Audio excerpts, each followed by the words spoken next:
3 그리고 4주의 일진사주 명리학 제1390강 시작하겠습니다. 오늘은 양력으로 2022년 8월 27일이고요. 음력으로는 2022년 8월 1일입니다. 오늘 주어지는 명식 이민년 무신월 임자일이 되겠고요. 오늘의 일진 임자가 되겠습니다. 오늘 살펴볼 사주 명식은 일간은 임수일간이 되겠고, 임수일간이 태어난 월령 신월의 임수가 되겠습니다. 자, 신월의 임수 어떻게 사주를 배합하는 것인지 알아보도록 하겠습니다. 제일 먼저 일간. 오늘 일간이라고 하는 것, 임이라고 하는 천간이 되겠죠. 임이라고 하는 이 천간은 10개의 천간 중에서 9번째 천간이 되겠고요. 목화토금수라고 하는 오행으로 구분하게 되면 임이라고 하는 것은 물의 기운을 가지고 있는 천간이 되겠습니다. 그래서 오행으로는 수가 해당이 되는 거고요. 임은 수, 그래서 임수라고 읽어주시면 되겠습니다. 그리고 임수라고 하는 천간을 다시 음과 양으로 구분하게 되면 임수라고 하는 것은 양의 기운을 가지고 있는 물 이렇게 생각하시면 되고, 또 양수라고 하는 것이 있다라고 하면 음수라고 하는 개념도 있을 수가 있죠. 그래서 내일 공부하게 될 개수 또한 천간으로는 10번째 천간 임수 다음으로 바로 개수가 되는데, 이 또한 물의 기운을 가지고 있는 것이고요.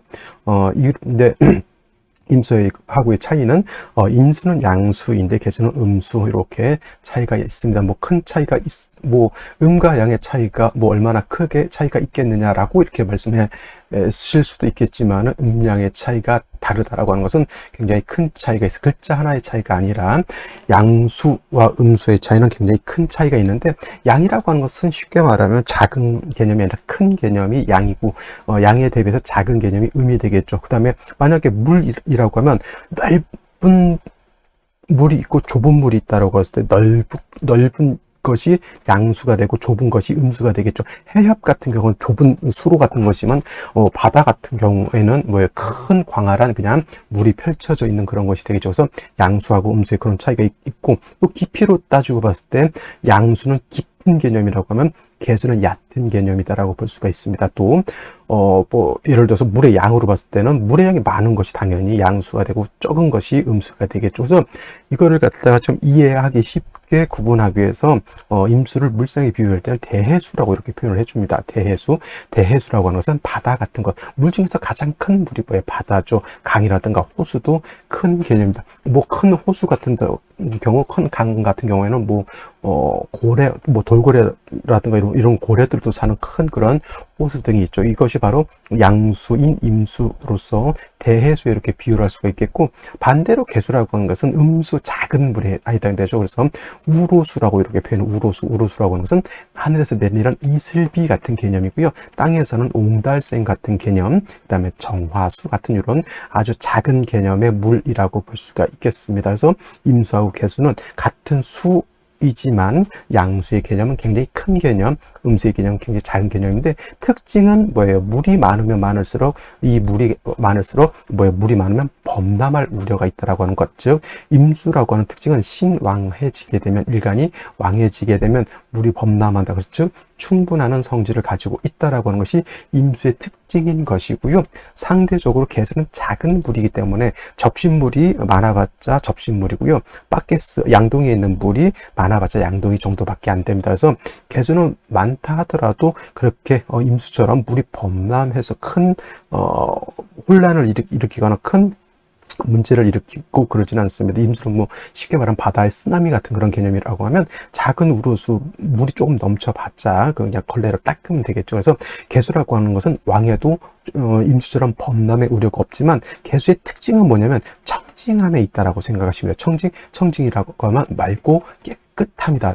그럼 선생님, 임수는 깨끗하지 않아도 됩니까? 아니죠. 수라고 하는 것 자체는 양수이든 음수이든 맑고 깨끗한 것을 기본적으로 취용하게 되죠. 여러분들 바닷물이 더러우면 어떻게 됩니까? 저 서해 바다는 조금 기가 있죠. 왜냐하면 황하에서 물이 내려오고 약간은 뻘이 많이 발달된 곳이기 때문에, 같은 우리나라 바다라 하더라도 서해는 약간의 물이 조금 약간 진흙 같은 그런 개념이 있어서 좀 탁하다라고 하면, 남해 바다라든가 동해 바다는 굉장히 물이 깨끗합니다. 그리고 바닷물도 염분이 있어서 그렇지 물도 깨끗해야지만 그 안에 있는 생물들도 잘 살 수가 있겠죠. 지금 일본 후쿠시마에서 지금 핵폐기 폐수 그걸 버린다고 하는데, 그거 버리게 되면 임수 탁해지게 되면 거기서 사는 동물 안에 사는 생태계가 다 파괴될 수가 있겠고, 그걸 또 먹는 사람 또한 좋지 못할 겠죠. 그래서 임수도 마찬가지로 맑고 깨끗한 걸 좋아하긴 하지만, 그것은 상대적으로 개수에 비하면 임수가 맑고 깨끗함, 청진감을 요하는 것보다는 개수는 거의 생명과도 같은 것이 이거거든요. 왜냐, 개수는 제가 옹달샘이라고 말씀드렸고 정화수라고도 말씀드렸는데, 이거는 사람이 먹을 수 있는 음용수 같은 개념으로 생각하시면 더 이해하기가 좋을 것 같아요. 그래서 사람이 먹을 수 있는 물인데, 예를 들어서 탁하다, 핵 방사능이 녹여져 있다, 이렇게 그럼 사람이 먹을 수 있어요, 없어요? 없죠. 그래서 개수는 왕에 들어도 충분한 성질은 없지만, 개수는 항상 이 맑고 깨끗함의 핵심, 이것에 맞게 사주를 배합하는 것이고요. 임수는 신왕하게 되면 반드시 충분한 성질을 나타나기 때문에 이것에 맞게 임수를 배합하면 된다. 그래서 임수일간은, 일간이 왕하게 되면 무토로서 임수를 제방하고, 그죠? 그 다음에 병화로서 무토를 갖다 도와줘야 된다. 무토를 보좌해 줘야 된다. 이렇게 생각하시면 돼요. 무토로서 병화를 보좌해 준다. 그리고 개수라고 하는 것은 뭐예요? 맑고 깨끗함을 좋아하기 때문에 무토기토를 보는 것을 좋아하지 않고요. 만약에 개수가 무토기토가 많아지면 오히려 간목으로서 토를 제거해야 되고, 반드시 인성인 금으로서 개수를 갖다가 계속 개수의 근원을 마련해 줘야지만 개수가 탁해지지 않을 수 있다. 그리고 임수도 마찬가지로 일간이 왕했을 때는 무토를 쓰지만, 일간이 임수일간이 심약하다, 약하다라고 했을 때는 무토기토를 쓰면 안 되고요. 반드시 이때는 인성인 금으로서 임수를 갖다가 도와줘야 된다. 임수를 생조해 줘야 된다라고 하는 것은 모든 일간이 마찬가지입니다. 모든 일간은 일간이 약하면 반드시 인성이 있어야 되는 거고요. 일간이 왕하게 되면 그거에 맞게 사주를 배합하는 것인데, 간목일간이 왕하면 제가 경금 쓴다고 말씀드렸고, 병화일간을 왕하면 임수를 쓴다고 말씀드렸고, 간목이 왕하면 무토를 쓰고, 무토가 왕하면 간목을 쓰고, 경금이 왕하면 정화를 쓰고, 임수가 왕하면 뭘 쓴다? 무토를 쓴다. 이거는 일간이 왕할 때. 그리고 상대적으로 약할 때, 간목이 약하면 수로서 인성인 수로서 도와주는 것이고요. 그 다음에 병화가 약할 때는 간목으로서 도와주는 것이고, 무토가 약하면 병화, 그 다음에 경금이 약할 때는 기토라든가 토로서 생주해 주는 것이 필요하고요.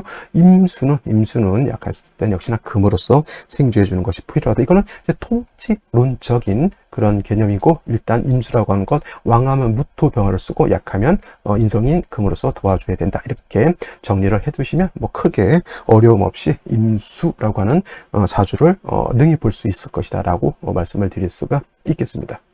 자, 다음으로 임수일간이 태어난 월령 신월에 대해서 한번 알아보도록 하죠. 신월이라고 하는 때는 입추와 처서로 이렇게 되어져 있고, 입추가 아마 또 지나지 않았나라는 생각이 드는데, 확인 한번 해볼까요?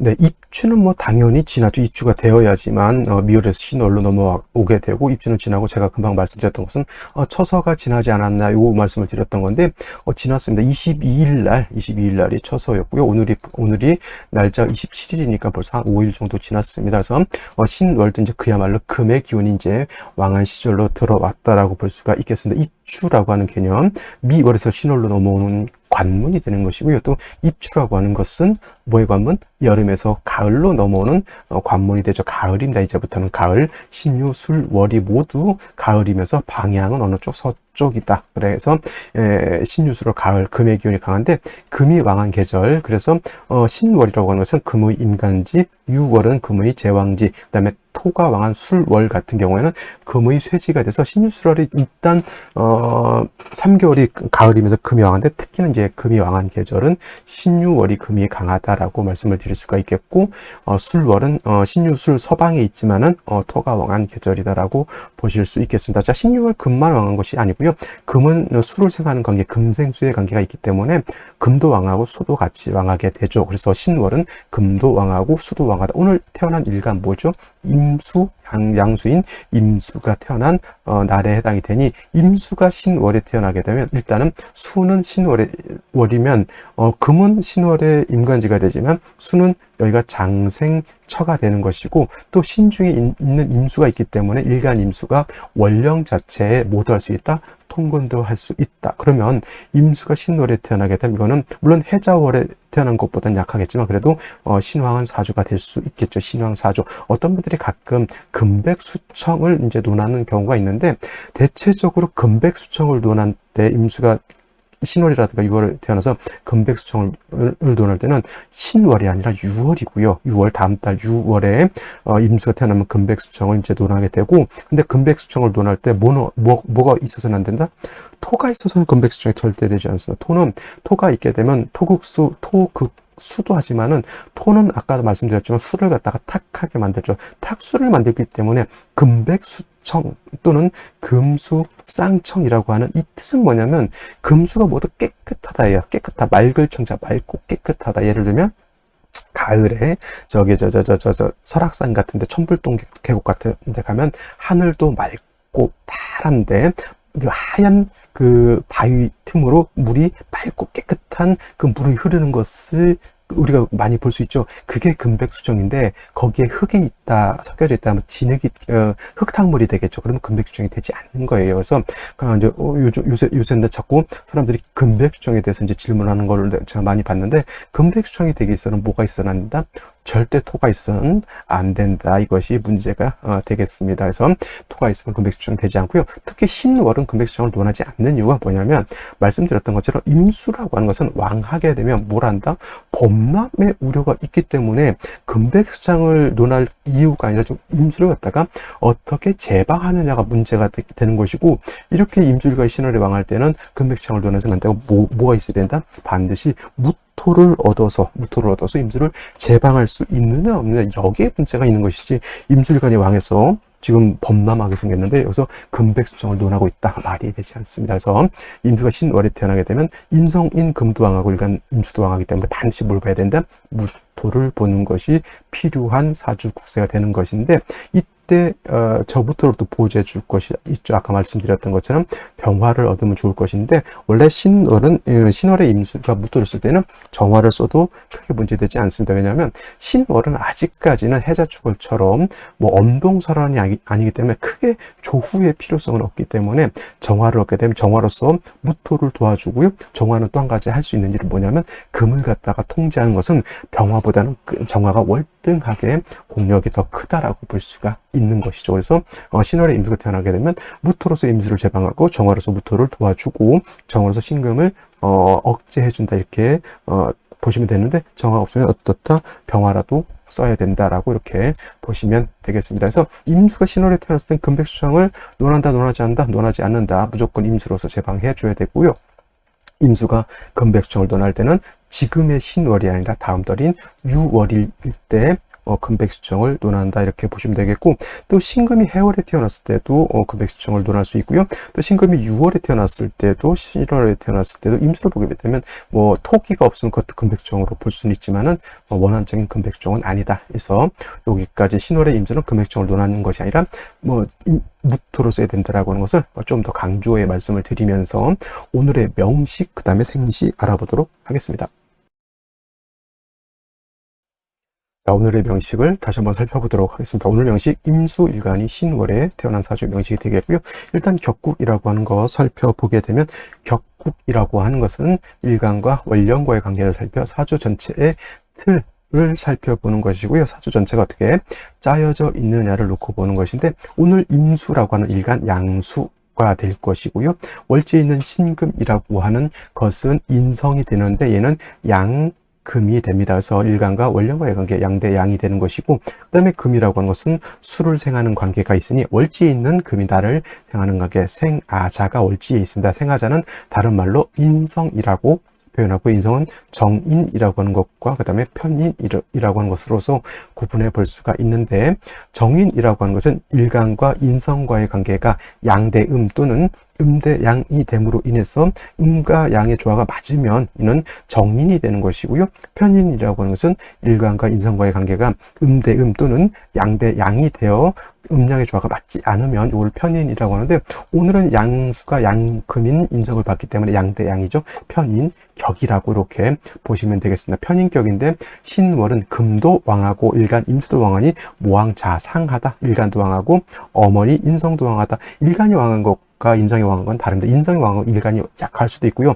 일간과 인성이 모두 왕할 수 있는데 오늘은 인성과 일간 모두 왕한 사주가 된다. 특히 임수의 특징보다 임수 일간이 왕하게 되면 충분하는 성질물이 범람하려고 하는 그런 성질을 가지고 있기 때문에 임수 일간은 일간이 왕하면 반드시 무토로서 제방을 해 주어야지만 물이 범람하지 않을 수 있다. 금백수정을 논하기보다는 무토를 얻어서 임수를 제방하는 것이 공력이 크다, 이렇게 말씀을 드릴 수가 있는데, 월간의 무토라고 하는 것이 투출되어 있습니다. 이 무토를 가지고 임수를 제해 주어야 되는데, 문제는 뭐냐면 신월의 무토는 병지가 돼서 굉장히 약하죠. 임수일간은 왕한데 무토 자체는 약하고 금이 무토의 기운을 설해서 수를 다시 생해주게 되니 무토가 약한 것이 단점이 된다라고 볼 수가 있겠고요. 그 다음에 연지에 이렇게 임목을 가지고 있습니다.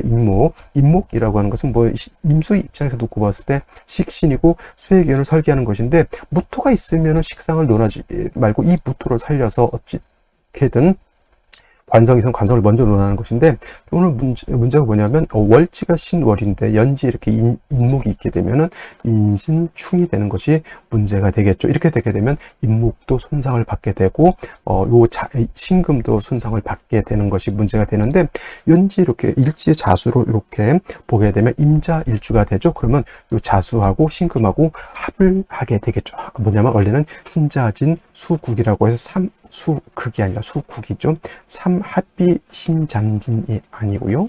신자진 수국을 이루게 되고, 이건 삼합이라고 합니다. 그래서 이렇게 되면 인신충이 되는 것이 아니라 신자가 합을 해서 합으로서 합이 됨으로 인해서 인신충이 구세가 된다. 이걸 좀 유식한 말로 충중봉합이 된다라고 이렇게 보시면 돼서, 이거 충이 되지 않습니다. 그래서 이 신금 자체가 수와 가서 일간이 더 왕해지게 되죠. 문제는 뭐냐면 무토가 좀 세력을 얻는 것이 문제가 되는데, 아직까지 무토를 생조해 줄 수 있는 화를 보지 못했고, 단지 인중에 있는 병화 하나가 있긴 한데 인중에 있는 병화를 가지고 무토를 도와주기는 조금 어렵다라고 볼 수가 있겠고, 연간에는 임수가 다시 투출되어 있죠. 그렇다고 해서 이거를 갖다 비견격으로 잡느냐? 그렇지 않고 인수격의 신왕한 사주, 무토로서 임수를 제방해 줘야 되는데 칠살이 약하죠. 그럼 이런 걸 뭐라고 하냐면 제자 약살격으로 가야 된다. 제자 약살하는, 그러니까 재성을 얻어서 저 무토를 생조해 주는 운으로 가야 된다라고 하는 것이 답이 되는데, 여기에 있는 화가 굉장히 약하죠. 그러면 이 사주는 용신이 뭐가 될까요? 무토가 용신이 되는 거고요. 인중병화로서 무토를 생조해 주는 희신으로 봐야 되는데, 무토도 약하고 무도 약하다, 화도 약한 것이 단점인 것이죠. 그러면 생시에서는 어떤 생시를 얻어야지만 좋은 중화가 된 사주가 될 것인지 한번 알아보도록 하겠습니다. 자, 생시를 보도록 하겠습니다. 제일 먼저 경자시를 보도록 하죠. 경자시. 자, 경자시가 되게 되면은, 자, 신월에 임수가 세력이 있다고 했죠. 연간에 임수 투출되어 있죠. 자수가 있어요. 신자수국, 또 자수의 경금까지 얻었죠. 그러면 이거는 일간이 아주 태양한 겁니다. 이걸 가지고 어떤 분들 전환격이라서 윤화격이 된다 이렇게 보시는 분들도 있는데, 이거 무토 있으면 절대 윤화격이 되지 않고 사주 전반이 금수로 이루어져 있으니, 이거 경자시가 되면 운을 어디로 가야 되나? 그렇죠. 금수운으로 가면 안 되고, 오히려 목화운으로 가서 이 무토가 살아나야지만 어느 정도 중화를 이룰 수 있는데, 이거는 너무 일간이 왕해서 중화를 거의 일간이 너무 왕해서 이거 중화가 잘 되지 않는 그런 생시가 되겠고요. 신해시도 좀 일간이 좀 왕하죠. 경자시에 비해서 신해시가 조금 약한 감은 없지 않았지만, 그래도 신금 해수를 얻었기 때문에 일간 자체가 왕합니다. 그래서 이것도 무토를 살려줘야 되는 것이니, 이것도 금수운으로 가기보다는 요거는 반드시 목화운으로 가게 되면 운 자체가 토를 생할 수 있는 그런 운세가 되는 것인데, 이것도 일간이 좀 매우 좀 신왕한 그런 특징을 가지고 있다. 이렇게 되면 좀 뭐라 그럴까, 고집도 세고 자기 주관도 굉장히 센 그런 성격이다라고 볼 수가 있겠고요. 여기서 이제 만약에 이민시가 된다라고 하면, 임목을 보게 되면 이 무토를 생조해 주는 것이 관건이 되는 것인데, 무토를 생조해 주질 못하고 있습니다. 임목은 그냥 수의 기운을 설하는 것이고, 그다음에 인중병화, 여기 있는 인중병화가 있음으로 인해서 무토를 생조해 준다 하더라도 매우 약하죠. 이도 또한 운은 어디로 가야 됩니까? 이렇게 화운으로 가면 조금 더 낫지 않을까라는 생각을 해보게 되고요. 계묘시는 큰 의미가 없겠고, 자, 갑진신 이건 좋지 못해요. 제가 이렇게 보게 되면 이 지금 임수가 왕에서 무토를 용신으로 써야 되는 그런 상황인데, 이렇게 되게 되면 완벽하게 지지로 신자진 수국을 신자진 수국을 완벽하게 짜게 되죠. 이거는 그 다음에 간목이 투출되어 있어서 이 무토를 다 파하게 되면은 용신을 무토로 쓰지 못하고 오히려 이런 경우에는 간목을 용신으로 쓰고 인중병화로서 조후해야 되는 그런 국세가 된다라고 밖에 볼 수가 없겠죠. 이것도 목화운으로 가야 됩니다. 자진 수국, 신자진 수국해서 일간이 너무 왕해져 있으니 수운으로 가게 되면 안 되고요. 또 목화운으로 가는 것이 좋고, 병호신은 절대 권장해 드릴 수 있는 국세는 아닙니다. 이거 되면 이거 뭐냐면 좌우충, 인신충이 이건 사지전충이라서 전부 다 충이 될 수 있는 국세가 되기 때문에 이건 제가 봤을 땐 좋지 못하고요. 그 다음에 무신시 이렇게 보게 되면, 무신시가 되면은 신자진 수국은 아닌데 또 신금을 하나를 얻었기 때문에 임수일간이 약하지 않습니다. 이것도 굉장히 센 편이죠. 하지만 무토를 다시 하나 얻은 상황이기 때문에 이 무토로서 다시 임수를 좀 통제해 줄 수 있는 어떤 무기를 하나 얻었다라고 볼 수가 있는데, 역시나 무토 두 개가 뿌리가 매우 약하죠. 인중병화 하나를 가지고 저 무토를 도와줘야 되는 것이니, 무토의 뿌리 화가 좀 약하긴 하지만 이거는 남자로 태어나게 되면 무토 두 개가 있다 하더라도 큰 도움을 받지 못합니다. 왜냐하면 대운에서라도 무토의 뿌리가 좀 있어줘야 되는데, 경술대운 하나 빼고는 나머지가 다 금수로만 이루어져 있죠. 개축대운 44세 들어가잖아요. 그 다음에 뭐 갑인, 을묘, 병진, 다 모군이기 때문에 이 무토가 세력을 얻는 거하고는 큰 차이가 있죠. 그러면 이 무신시가 됐을 때는 어디로 가야 된다? 역시나 금수가 많이 있기 때문에 무토 두 개가 있다 하더라도 뿌리 없는 두 무토이기 때문에 반드시 목화운으로 이렇게 가가지고 어떻게 된다? 이 무토를 도와주는 것이 가장 큰 이로움이 된다라고 볼 수가 있죠. 운이 이렇게 되면 남자로 태어났느냐 또는 여자로 태어났느냐에 따라서 울로의 향배가 전혀 반대로 가고 있기 때문에, 이 무신시 같은 경우에는 언뜻 보면 수가 너무 왕하고 관성이 너무 약해서 안 좋다라고 볼 수도 있습니다만은, 그거는 어디까지나 뭘 봐야 된다? 대운의 향배를 봐야 된다. 이 무토가 살 수 있는 대운으로 가는지 아니면 금수가 더 왕해지는 대운으로 가는지를 봤을 때, 남자라면은 이 생시가 좋을 리가 없겠지만은, 제가 보는 관점은 여자라면 저 무신시는 나쁘지 않은 생시가 될 것이다, 이렇게 말씀드릴 수가 있겠습니다. 능의 임수 이 목화운으로 갔을 때 무토를 충분히 쓸 수가 있다라고 하는 점을 말씀을 드리면서, 오늘은 자, 똑같은 토라 하더라도 기운은 의미가 없습니다. 기토 가지고는 임수를 제방할 수가 없겠고요. 임수가 기토를 보게 되면 기토 타김이 되니 이 또한 좋은 것이 아니고, 경술 같은 경우 경검이 투출되어 있겠죠. 근데 이 술토가 이게 따지고 보면은 그러면 경술시가 되면 연간에 있는 월간에 있는 이 술토에 뿌리를 둘 수 있지 않을까라는 생각을 해보실 수도 있겠지만, 만약에 이것이 금수운으로 간다 그러면 이 사주는 뭐가 약하다? 화가 약한 것이 단점이 되는 거예요. 그래서 오늘 명식 같은 경우에는 남자로 태어나느냐 여자로 태어나느냐에 따라서 뭐가 울의 황배가 확 달라지기 때문에, 남자로 태어날 때는 금수운이기 때문에 생시에서는 약간의 화토를 잡아주는 것이 좋고요. 여자로 태어나게 되면 목화운으로 가기 때문에 60년 금목화운이기 때문에 조금은 금수의 기운을 실어줄 것이 좋은데, 경자시나 신해시는 너무 금수가 너무 많아지는 것이고, 가장 그래도 쓸만한 생시는 무신시 정도가 가장 핵심적으로 괜찮은 생시가 될 것이다 라고 이렇게 말씀을 드릴 수가 있겠습니다. 자, 오늘은 여기까지 설명드리도록 하고요. 저는 내일 또 찾아뵙도록 하겠습니다. 감사합니다.